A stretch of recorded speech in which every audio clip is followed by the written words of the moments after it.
Hola, ¿cómo están? Bueno, en este práctico vamos a ver el rubro bienes de cambio, que es un práctico que está en el trabajo práctico número 6. Hay videos también sobre el práctico de inversiones y el práctico de créditos. Bueno, en este caso nos vamos a enfocar exclusivamente en bienes de cambio, que es el caso 7 que tienen dentro del trabajo práctico número 6. Bueno, bienes de cambio. Para no entrar en teoría, me noté una breve descripción, una breve definición de lo que es bienes de cambio, eh, para darle una introducción a este trabajo práctico. Nos dice que se consideran bienes de cambio los bienes tangibles o no, adquiridos o producidos para su venta, como parte de la actividad habitual del ente, los que se encuentran en proceso de producción para dicha venta, y los que serán consumidos en dicho proceso o en la generación de servicios cuando ésta sea la actividad principal del ente. Bien, bueno, está más que claro, dice que se consideran así los bienes tangibles o intangibles, ya sean adquiridos, es decir, que el ente los compra para revenderlos, o que el ente mismo los produce para poder venderlo.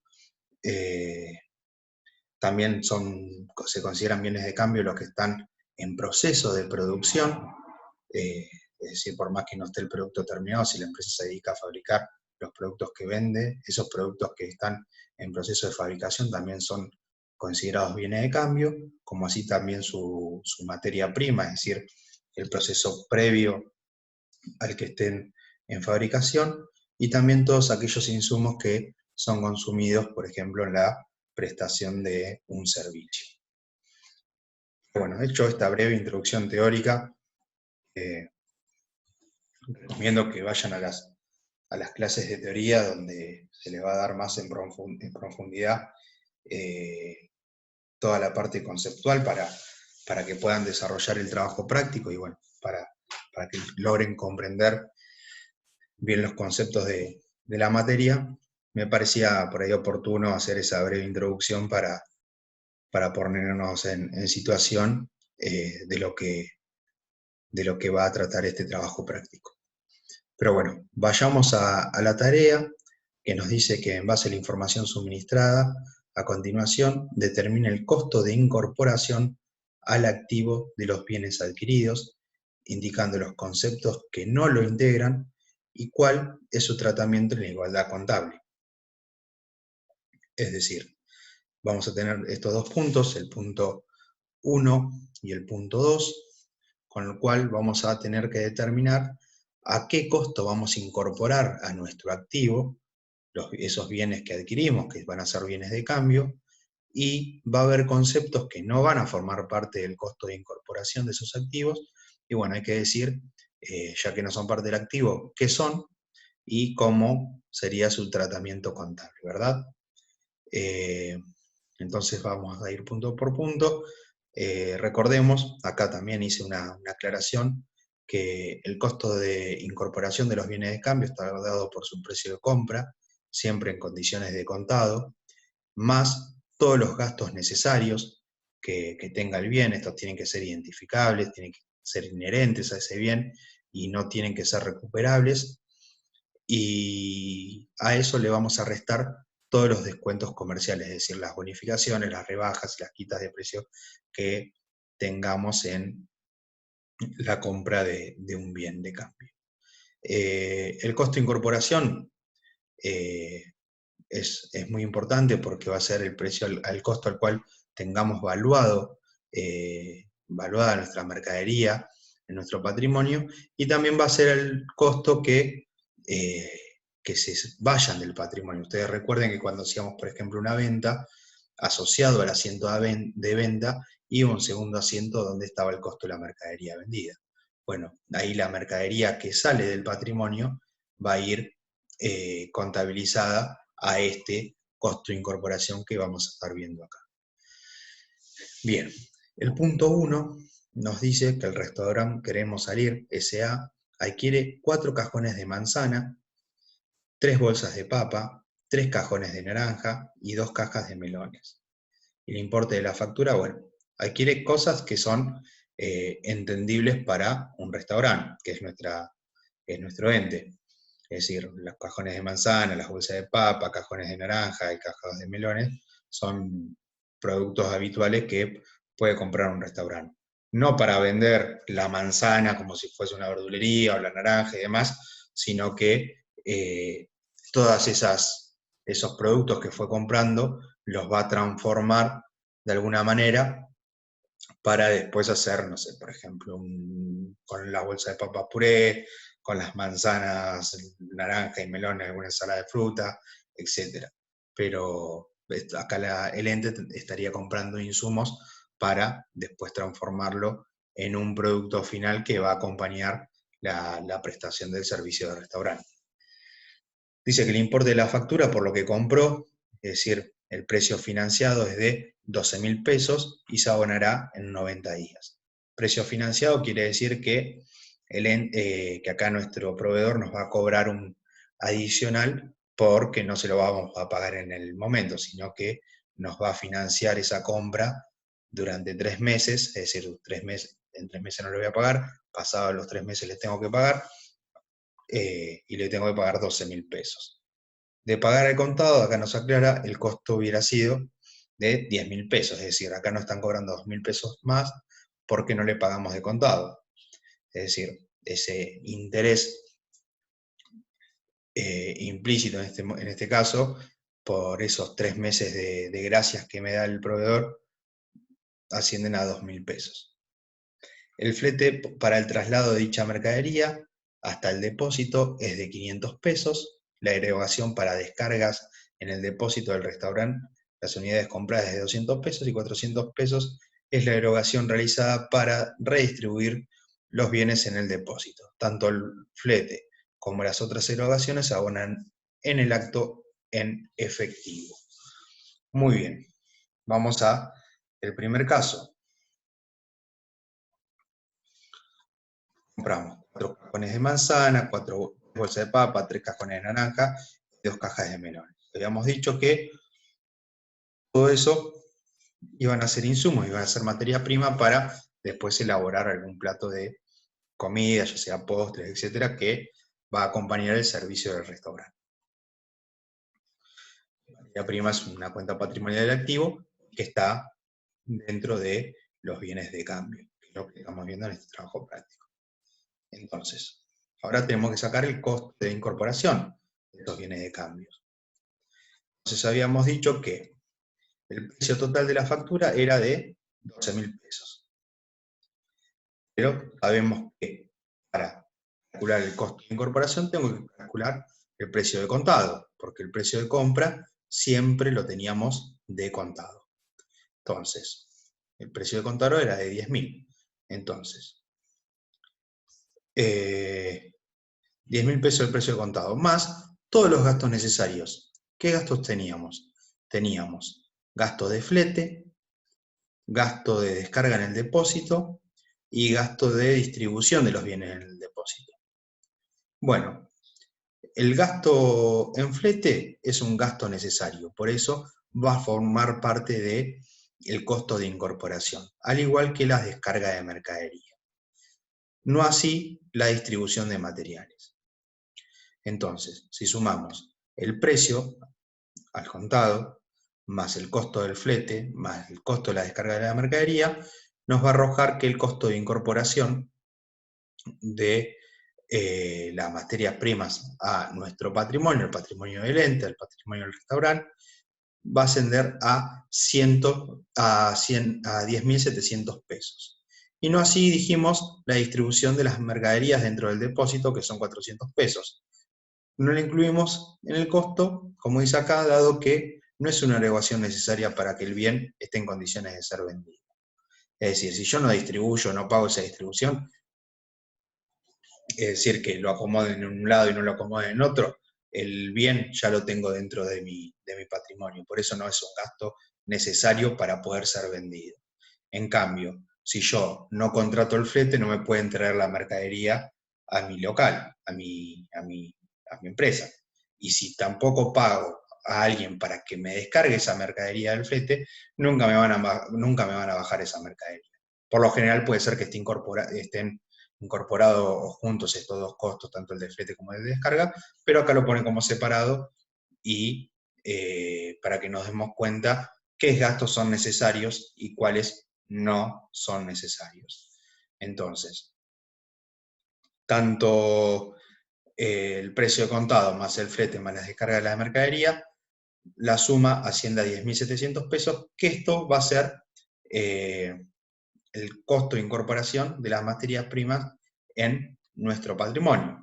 Entonces, en su momento, en el libro diario, vamos a debitar la cuenta de bienes de cambio, en este caso yo utilizaría la cuenta materia prima, una cuenta patrimonial de activo, por 10.000 pesos, ¿verdad? Por 10.700 pesos, vamos a debitar la cuenta gastos de distribución, una cuenta de resultado negativo, por 400 pesos. Vamos a debitar alguna cuenta que haga referencia a esos intereses por esos 2.000 pesos. Y vamos a acreditar un pasivo, porque estos 12.000 pesos no los pagamos, y también vamos a acreditar la cuenta de activo caja por el pago en efectivo de los 500, de los 200 y de los 400. Bien, y así sería el tratamiento en la igualdad contable, es decir, vamos a tener más activos y menos activos. El más activo es por la incorporación de la mercadería, el menos activo va a estar dado por el pago en efectivo del flete y la descarga y la distribución de la mercadería. El pasivo va a estar dado por los 12.000 pesos que no lo pago en el momento, sino que lo pago, esa factura la voy a pagar dentro de los 90 días. Y el resultado negativo va a estar dado por la distribución, el gasto en la distribución de las mercaderías. Ven todo lo que ocurre cuando hacemos una compra. Hubiese sido un error incorporar las mercaderías a 12.000 y hubiese sido un error también incorporar la mercadería por estos 12.000 más 500 más 200 más 400. También hubiese sido un error incorporar la mercadería solamente por 10.000. Y bueno, todas estas cosas hay que tenerlas en cuenta para poder tomar buenas decisiones a la hora también de ponerle un precio de venta a esa mercadería. No va a ser el mismo precio de venta que yo le voy a poner a un plato de comida, en este caso, sabiendo que el costo es de 10.700, distinto precio de comida le voy a poner al plato si yo hubiese calculado que el costo era de 10.000 únicamente, o de 12.000, o de los conceptos que hubiese puesto. Lo correcto es que el costo de incorporación de esa materia prima a mi patrimonio es de 10.700 pesos, que está compuesto por el precio de contado de esa materia prima que compré, más el costo del flete, más la descarga de mercadería, que estos 700 pesos, son gastos necesarios para poder tener esos bienes en mi patrimonio. Muy bien, vayamos al siguiente caso, el caso número 2. Nos dice que el bar Bartolomeo adquiere al contado a una bodega de Mendoza, que es un proveedor habitual, 100 cajas de vino tinto. El importe de la factura asciende a 130.000 pesos e incluye 27.300 pesos de impuesto al valor agregado. Ya vimos algo en algún práctico sobre el impuesto al valor agregado. Si no recuerdan, les recomiendo que vayan a ese práctico. También hay un Excel cargado donde ven cómo es el funcionamiento del IVA. Es cortito, lo ven enseguida está bueno por si no se acuerdan el funcionamiento, si bien ahora vamos a explicar brevemente, pero no tan en detalle como en esa vez. Y incluye también 1.000 pesos de impuestos internos. El flete, pactado a cargo del vendedor, es decir, se va a hacer cargo este proveedor de Mendoza de pagar el flete, es pagado en efectivo, es decir, lo pagamos nosotros, pero después el vendedor nos va a devolver el dinero, siendo su importe 1.000 pesos. Bien, entonces, tenemos el caso 2 por acá. Tenemos que compramos las cajas de vinos a 130.000 pesos. Estos 130.000 pesos, ¿qué incluye? Incluye el precio del contado, que es 101.700 pesos, más 27.000 pesos, 27.300 pesos del IVA, más impuestos internos por 1.000 pesos, más fletes a cargo del vendedor por 1.000 pesos. Entonces, de todos estos conceptos que tenemos acá, que nos van a sumar un poquito más, 131.000 pesos, porque el flete no estaría dentro de estos 130. Es decir, estos 130 están compuestos por estos tres conceptos nada más. Vamos a sombrearlo acá con algún color. El precio de contado de 101.700 más el IVA de 27.300 más 1.000 de los impuestos internos, es el total facturado de los 130.000 pesos, y además le pagamos al vendedor, al fletero, 1.000 pesos, que después eso nos lo va a reintegrar el vendedor. Entonces, con todos estos datos, nosotros ahora tenemos que calcular el costo de incorporación de las cajas de vino, ¿verdad?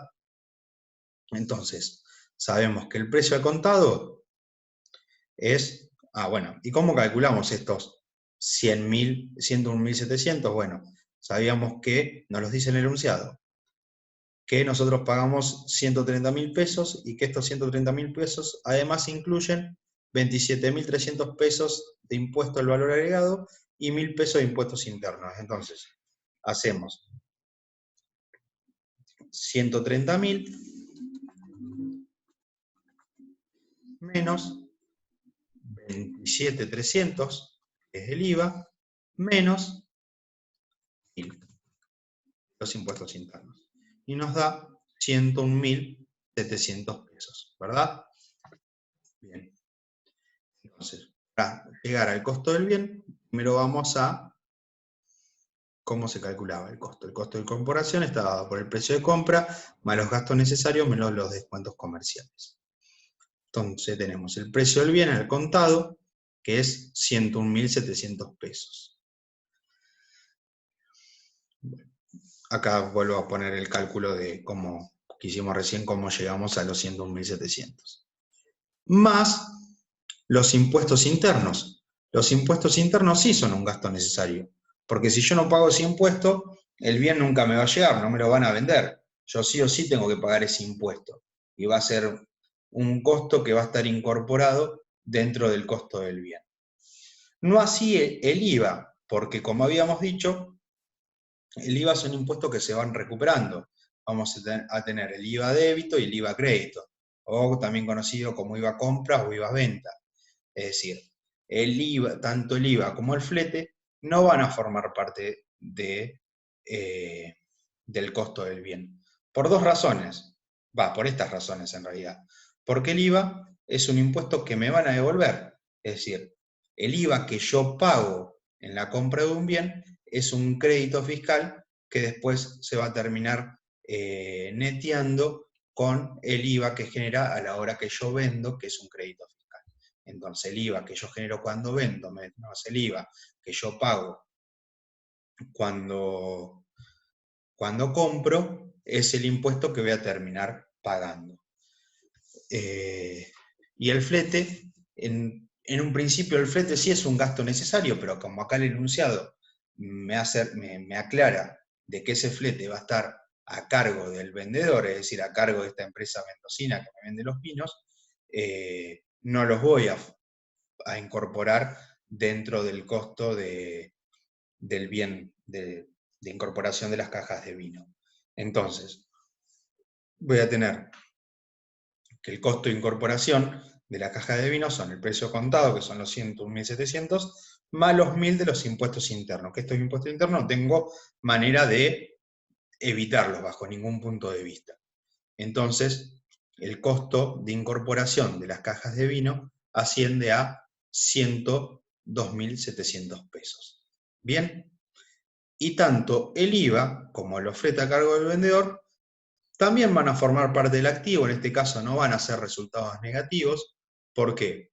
Porque el IVA, en este caso, es un crédito que el ente tiene con el fisco, es decir, tiene un derecho para con el fisco, y en este caso, el flete a cargo del vendedor también es un derecho que tiene el ente a que este proveedor de Mendoza le reintegre estos 1.000 pesos que pagó para el flete, porque el proveedor se comprometió a que el flete corra por cuenta de él, ¿verdad?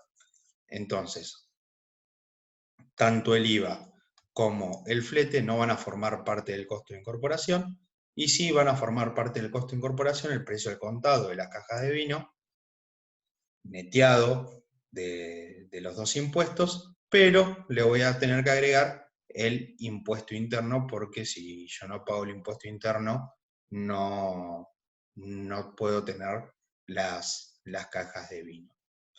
Bien, este práctico no muestra más complejidades que las mencionadas.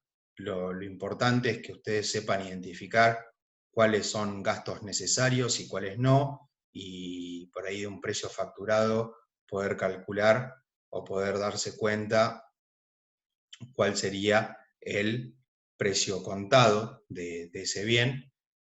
Lo vimos con el caso de esta especie de financiación que nos hicieron, donde la factura decía 12, pero el precio contado era de 10, y también lo vimos en el segundo caso, donde teníamos una factura de 130, pero esos 130 traía incluidos otros conceptos, no solo el precio de la caja de vino, sino también dos impuestos, un impuesto al valor agregado y otro impuesto interno, que estaban distorsionando por ahí el precio contado del bien. Obviamente los enunciados los van a guiar para que ustedes puedan segregar esos componentes y llegar al precio contado, pero bueno, primero no pueden seguir avanzando si no tienen en claro cómo se calcula el costo de incorporación de un bien de cambio. Esto ya lo he dicho más de una vez, pero bueno, estos videos son cortos, se limitan a utilizar el tiempo para desarrollar el trabajo práctico e ir desarrollando también la solución para que ustedes tengan la posibilidad de verlos antes de asistir a las clases en vivo, ya sea las clases de Iván o las clases mías, y en esas clases poder evacuar y despejar todas las dudas que tengan con respecto a los prácticos que van viendo en los videos. Creemos que es una buena herramienta y una buena estrategia para que ustedes puedan llevar la clase de la mejor manera posible. Esto en la presencialidad no se hacía, pero en este contexto tiene sus cosas malas, pero también tiene sus cosas buenas, que ustedes puedan ver los prácticos resueltos antes de asistir a las clases y poder aprovechar mejor de esta manera las clases, donde ya pueden ir con las dudas y hacer preguntas concretas, y bueno, poder tener un mejor rendimiento al fin y al cabo en las evaluaciones parciales. Así que bueno, espero haber sido claro. Este práctico tenía estos dos casos, el del restaurante y el del bar, y bueno, debemos calcular los costos de incorporación de los bienes de cambio en ambos casos, segregando por ahí cuestiones que no tenían que ver con el precio en condición de contado, como era el caso por ahí de intereses implícitos en la financiación, o de impuestos al valor agregado o impuestos internos, y también poder identificar cuando un gasto es necesario para la incorporación de ese bien y cuando ese gasto no es necesario para la incorporación de ese bien. Eso les recomiendo bien que estudien teoría para poder identificar cuándo un gasto es o no es necesario, porque si es necesario ese gasto, automáticamente se convierte en activo y pasa a formar parte del costo de ese bien de cambio, y si ese gasto no es necesario, termina convirtiéndose en un resultado negativo en el momento de que se hace la compra de los bienes de cambio.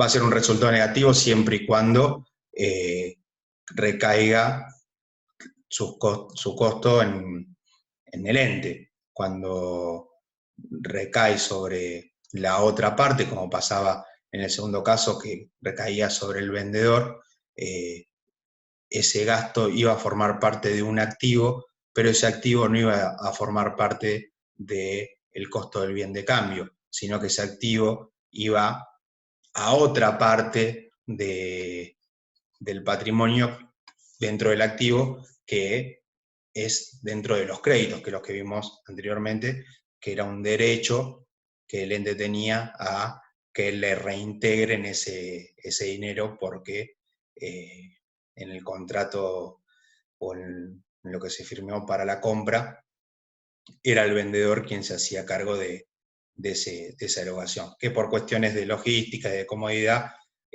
lo pagó el ente en efectivo cuando llegó el flete, pero bueno, después verán entre los dos cómo hacen para efectivizar ese reintegro. Así que bueno, con respecto a este práctico no hay mucho más que agregar. Repito, espero haber sido claro, y cualquier duda nos las pueden consultar en las clases sincrónicas. Espero que anden muy bien y les mando un abrazo.